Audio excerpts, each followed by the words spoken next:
Okay, now let's see about pulmonary embolism. इसमें होता क्या है, जो एम्बोलाई होता है वो ऑक्लूड करता है पल्मोनरी आर्टीरियल ट्री में, तो उसकी वजह से पल्मोनरी सर्कुलेशन ठीक से नहीं हो पाता। It is the second most common cause of unexpected death. अब 60 to 80% केसेस जो होते हैं पल्मोनरी एम्बोलिज्म के, they are DVT cases, deep vein thrombosis के केसेस होते हैं। तो डीवीटी में जो थ्रोम्बस होता है, डीप वेन थ्रोम्बोसिस, वो क्या करता है, वो थ्रोम्बस ट्रैवल करता है इनटू द पल्मोनरी सर्कुलेशन और फिर it causes secondary pulmonary embolism. तो 60 to 80% of pulmonary embolism cases they are DVT cases. अब sources of emboli, most common is dislodgement of the venous thrombi. तो जो Venus circulation में thrombi होता है वो डिसलॉज हो जाएगा अपनी जगह से और फिर वो पल्मोनरी सर्कुलेशन में ट्रैवल करेगा, तो ये मोस्ट कॉमन कॉज हो गया। इसका एग्जांपल दूसरा लाइक थ्रोम्बो एम्बोलाई, जो डीप लेग वेन्स होती है जहाँ पे डीवीटी मोस्ट कॉमनली होता है, वहाँ से थ्रोम्बस ट्रैवल करेगा into pulmonary circulation and then will cause pulmonary embolism. तो thromboemboli, then septic emboli in case of infective endocarditis, septic emboli, tumour, fat, air, amniotic fluid embolism, ये सारे sources of emboli हो गए। अब causes and risk factors. Pulmonary embolism या तो primary हो सकता है या तो सेकेंडरी। प्राइमरी कब होगा, जब पेशेंट को deficiency of any anti thrombotic factor होगा, कि अगर पेशेंट को कोई एंटी थ्रोम्बोटिक फैक्टर उसकी डेफिशिएंसी होगी। दूसरा एंटी थ्रोम्बिन 3 उसकी deficiency, then protein C S deficiency, ये सारे क्या करते हैं, एंटी कोएगुलेंट्स है। ये अपने सर्कुलेशन में थ्रोम्बस फॉर्मेशन को प्रिवेंट करते हैं। तो अगर यही सारे फैक्टर्स नहीं होंगे, anti thrombotic factor, anti thrombin 3, protein C and S, तो ये chances of thrombus formation increase हो जाएंगे। तो ये प्राइमरी पल्मोनरी एम्बोलिज्म के कॉज हो गया एक। दूसरा है increase in the prothrombotic factors like factor 5 and 5A। ये क्या करेंगे, थ्रोम्बस फॉर्मेशन को इंक्रीज कर देंगे, chances of thrombus formation will increase. तो दो चीज़ें हो गई, या तो एंटी थ्रोम्बोटिक फैक्टर्स कम होंगे या फिर प्रोथ्रोम्बोटिक फैक्टर्स इंक्रीज होंगे। ये दो चीज़ें होगी in the primary pulmonary embolism. अब सेकेंडरी कॉजेज। सेकेंडरी कॉजेज में क्या आएगा, या तो कोई सर्जरी हुई है पेशेंट को जहाँ पे क्लॉट फॉर्मेशन हुआ और फिर वो ट्रैवल करा इनटू पल्मोनरी सर्कुलेशन। कोई ऑब्स्टेटिक केस है लाइक प्रेगनेंसी और पोस्टपार्टम हेमरेज, यानी lower limb fracture, lower limb surgery, यानी मैलिग्नेंसी, एप्ला सिंड्रोम, ये सारे सेकेंडरी कॉजेज हो गए ऑफ पल्मोनरी एम्बोलिज्म। बेसिकली इन सारे कंडीशन में एक क्लॉट फॉर्म होगा जो ट्रैवल करेगा इनटू लंग्स। अब जो थ्रोम्बस फॉर्मेशन होता है उसके कॉजेज हो सकते हैं, तो उसके लिए एक ट्रायड है which is known as Virchow's triad. Okay, Virchow's triad, तो उसमें 3 चीज़ें आती है, endothelial injury, altered blood flow और स्टेसिस ऑफ ब्लड फ्लो, तीसरी है हाइपर कोएगुलेबिलिटी। तो ये 3 कंडीशंस में there are increase chances of thrombus formation.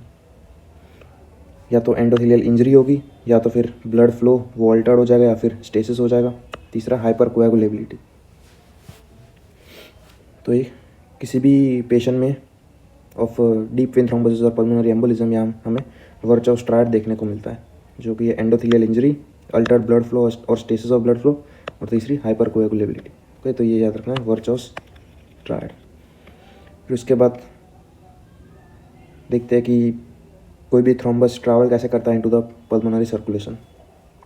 तो सपोज कोई भी पेशेंट को डीवीटी होगा इन द लेग्स, तो फिर वो it will detach from the site of formation, फिर इन्फीरियर वेना कव में आएगा, then right atrium, right ventricle, फिर राइट वेंट्रिकल से होकर वो इनटू पल्मोनरी आर्टेरियल सर्कुलेशन में लॉज हो जाएगा, it will cause acute pulmonary embolism. तो इस तरीके से जो क्लॉट होता है या थ्रोम्बस होता है वो ट्रैवल करता है इनटू द लंग्स। इसमें वेंटिलेशन जो होता है लंग्स का वो अनअफेक्टेड होता है, वो नॉर्मल होता है, लेकिन जो परफ्यूजन होता है, क्योंकि ब्लड सर्कुलेशन अफेक्ट हुआ तो इसकी वजह से परफ्यूजन ठीक से नहीं हो पाएगा। तो ventilation is normal, only perfusion is affected. तो ऑक्सीजनेशन होता है बॉडी में वो कम हो जाएगा, लेकिन लंग्स में ऑक्सीजन सही से आ रहा होगा, सिर्फ ब्लड में ऑक्सीजन कम हो जाएगा। तो एक पैथोफिजियोलॉजी या पैथोजेनेसिस। अब टाइप्स देखते हैं पल्मोनरी एम्बोलिज्म के। पहला है एक्यूट मैसिव पल्मोनरी एम्बोलिज्म, जिसमें होल एम्बोला इज लॉज्ड, जो 60 या 60% और मोर ऑब्स्ट्रक्शन करता है इन द पल्मोनरी आर्टरी। तो ये एक्यूट मैसिव पल्मोनरी एम्बोलिज्म। फिर पल्मोनरी इन्फेक्शन, जिसमें ब्लड सप्लाई कम हो जाता है, एम्बोलाई ऑब्स्ट्रक्ट करता है ब्लड सर्कुलेशन, इसकी वजह से इन्फेक्शन होता है। फिर पल्मोनरी हेमरेज, पल्मोनरी आर्टरी में ऑब्स्ट्रक्शन हुआ, उसकी वजह से वेसल जो होती है वो रप्चर कर जाती है and they cause pulmonary haemorrhage. Then pulmonary hypertension, इसमें मल्टीपल रिकरेंट पल्मोनरी एम्बोलाई वो आर्टीरियल फ्लो को ब्लॉक कर देता है, तो उसकी वजह से पल्मोनरी हाइपरटेंशन हो जाता है which can ultimately cause right ventricular failure, क्योंकि प्रेशर जो होता है वो बैक फ्लो करेगा तो उसकी वजह से राइट वेंट्रिकुलर फेलियर होगा। अब क्लिनिकल फीचर्स रेस्पिरेटरी सिम्टम्स देखने को मिलेंगे, डिस्पनिया, प्लूराइटिक चेस्ट पेन, क्योंकि प्लूरा का ब्लड सप्लाई वो अफेक्ट होगा तो उसकी वजह से प्लूराइटिक चेस्ट पेन होगा पेशेंट को, dyspnoea, pleuritic chest pain, cough, haemoptysis due to rupture of the blood vessels, then increased heart rate and respiratory rate, crackles सुनने को मिलेंगे। ये सारे जनरल क्लिनिकल फीचर्स होंगे। अगर मैसिव पल्मोनरी एम्बोलिज्म हुआ देन कोलैप्स, सिंकोप, एंगोज्ड नेक veins, right heart failure और right ventricular hypertrophy, core पल्मोनल, ये सारे फीचर्स देखने को मिलेंगे इन मैसिव पल्मोनरी एम्बोलिज्म। इसमें होता क्या है, ये सपोज हमारी लंग्स है, ये पल्मोनरी सर्कुलेशन यहाँ पे राइट वेंट्रिकल से होके जाता है इनटू द लंग्स, यहाँ पे क्लॉट लॉज हो गया तो उसकी वजह से प्रेशर जो है वो वापस आएगा इनटू द राइट वेंट्रिकल, तो उसकी वजह से राइट हार्ट फेलियर होगा या फिर राइट वेंट्रिकुलर हाइपरट्रोफी। अब यही प्रेशर वापस एग्जिट होगा into the right atrium and then venous system, तो उसकी वजह से नेक वेन्स जो होगी वो एंगोर्ज्ड हो जाएगी। तो ये सारे क्लिनिकल फीचर्स हो गए। फाइंडिंग्स दिखेगी हमें like tachypnoea, tachycardia, fever, oedema, murmurs, cyanosis, there will be any history of DVT, और जो जेवीपी होगा वो इंक्रीज होगा जहाँ पे हमें प्रोमिनेंट ए वेव देखने को मिलेगी। ये सारी फाइंडिंग्स हो गई। फिर tachypnoea, tachycardia, fever, cyanosis, murmur, oedema, history of DVT and increase JVP with prominent A wave. अब डायग्नोसिस ऑफ पल्मोनरी एम्बोलिज्म, उसके लिए क्राइटेरिया है which is Wells scoring of pulmonary embolism. इसमें ये सारे फीचर्स है कि ये सारे फीचर्स हैं जहाँ पे कुछ पॉइंट्स दिए हुए हैं। तो उसमें फीचर्स कौन कौन से आते हैं, clinical signs and symptoms of DVT, then no alternative diagnosis, अगर then heart rate more than 100, immobilization or any surgery in the past 4 weeks, immobilization or any previous surgery, then previous history of DVT or pulmonary embolism, haemoptysis, malignancy, ये सारे features है उसके accordingly points दिए हुए हैं। अगर ये मिला के टोटल अगर स्कोर इज़ लेस देन और equal to 4 then it is unlikely, pulmonary embolism नहीं हो सकता या फिर बहुत कम चांसेस है। लेकिन अगर स्कोर मोर देन 4 हुआ then it is highly likely. Signs and symptoms of DVT क्या होंगी, तो थ्रॉबिंग और cramping leg pains, swelling in the leg, swollen veins, then red or darkened skin and painful area, warm skin, then stomach ache हो सकता है। Main ये सारे features है या साइंस है ऑफ डीप वेन थ्रोम्बोसिस, उसके अकॉर्डिंगली हमने पॉइंट स्कोर किए हैं। ओके, अगर score less than equal to 4 है देन इट इज़ अनलाइकली, अगर मोर देन 4 है then it is likely to have pulmonary embolism. सबसे ज़्यादा पॉइंट्स वो है signs and symptoms of DVT and no alternative diagnosis, इसके मैक्सिमम पॉइंट है विच इज़ 3 पॉइंट्स। फिर उसके बाद हार्ट रेट है, इमोबिलाइजेशन और surgery for in the previous 4 weeks, then previous history, इसके 1.5 points, then haemoptysis and malignancy, इसके 1 point. तो टोटल 7 चीज़ें हो गई। ये था Wells scoring for diagnosis of pulmonary embolism. अब डायग्नोसिस कैसे करेंगे, एक तो क्लिनिकल फीचर्स से हमें पता चलेगा like chest pain, haemoptysis, dyspnoea, tachypnoea, then blood test करेंगे, उसमें WBC, ESR, LDH एलिवेटेड आएंगे। Then most important is D dimer. D dimer क्या है, it is the breakdown product of fibrin by plasmin, कि जो clot बनता है उसमें फाइब्रिन एक इंपॉर्टेंट कंपोनेंट होता है। तो जब फाइब्रिन का जब ब्रेक डाउन होता है तो डी डाइमर रिलीज होता है। तो अगर बॉडी में डी डाइमर ज़्यादा होगा तो उससे हमें ये पता चलेगा कि क्लॉट ज़्यादा है बॉडी में, तो हम डी डाइमर मेजर करेंगे। It is the best screening test for DVT और पल्मोनरी एम्बोलिज्म। 80% केसेस में ये एलिवेटेड होता है, तो best screening test is D dimer. Then ECG हम करेंगे for differential diagnosis with myocardial infection, इसमें हमें ST एलिवेशन देखने को मिलेगा इन MI। पल्मोनरी एम्बोलिज्म में हमें तो टैकिकार्डिया दिखेगी, दूसरी एक पैटर्न है विच इज़ S1Q3T3। इसका मतलब है कि हमें डीप एस वेव दिखेगी in the lead 1, pathological Q wave in lead 3 and inverted T wave in lead 3। तो ये देख सकते हो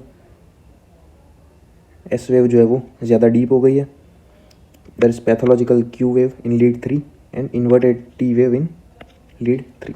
तो ये पैटर्न देखने को मिलेगी S1 Q3 T3। Then ABG करेंगे जिसमें हमें हाइपोक्सीमिया एंड हाइपोकैप्निया दिखेगा which denotes type 1 respiratory failure. Then ultrasound करेंगे to detect clots in the deep vein. Investigation of choice is colour Doppler ultrasound, colour Doppler ultrasound. Then chest X-ray, उसमें हमें atelectasis दिखेगी, यहाँ पे देख सकते हो collapsed part of the lung which is atelectasis. तो वो दिखेगा। Gold standard is chest CT plus IV contrast या फिर CT chest angiography, it is the gold standard और best investigation for pulmonary embolism. तो ये सारे इन्वेस्टिगेशंस हो गई। मेन जो याद रखने की है वो है डी डाइमर, देन ECG में S1 Q3 D3, then colour Doppler ultrasound and then chest CT plus IV contrast. अब मैनेजमेंट में सपोर्टिव मैनेजमेंट में हम bed rest, oxygen therapy, we have to avoid diuretics and vasodilators, then analgesics ये देंगे। Main state treatment हुआ है anticoagulation देंगे for 6 months.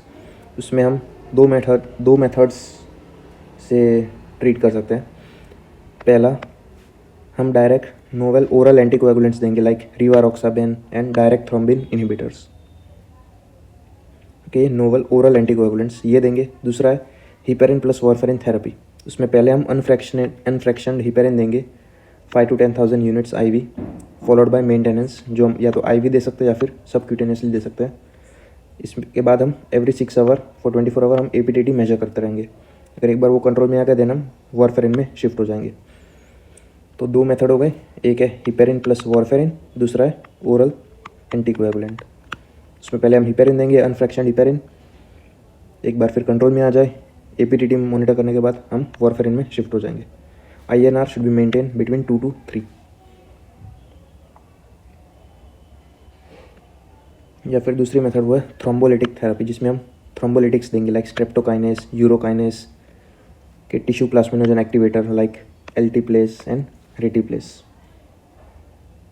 एक ये हो गई थ्रोम्बोलिटिक्स।